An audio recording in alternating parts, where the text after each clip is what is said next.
As fall semester starts, Give it a spin. the energy on campus is bright, but relief is another way to describe the feelings for some students. I was excited. Michael Benitez, Vice President of Diversity and Inclusion at MSU Denver, is talking about the plan to forgive a chunk of student loan debt across the country.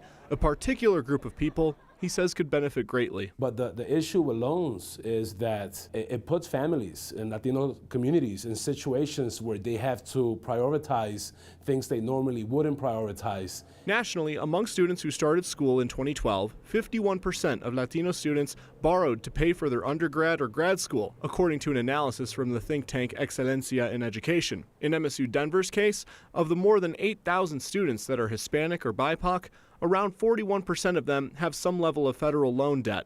Benitez thinks this could go a long way. Things like taking care of the families, which is real big in the Latinx community. A lot of them have their aunties, their tias and tios, abuelas and abuelos living with them.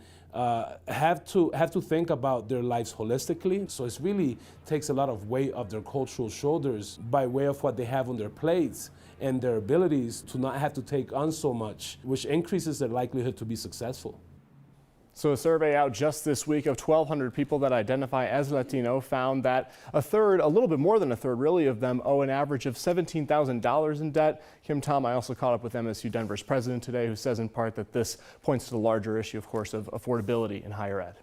That's something she's been talking about as far as the tuition freeze that they're putting into effect at Metro State University as well. Yep, absolutely. Yeah, keep them there. Keep them, feeling good about where they're going. Once you get that first job, that's the last thing you need to think about. Thank you, Luis.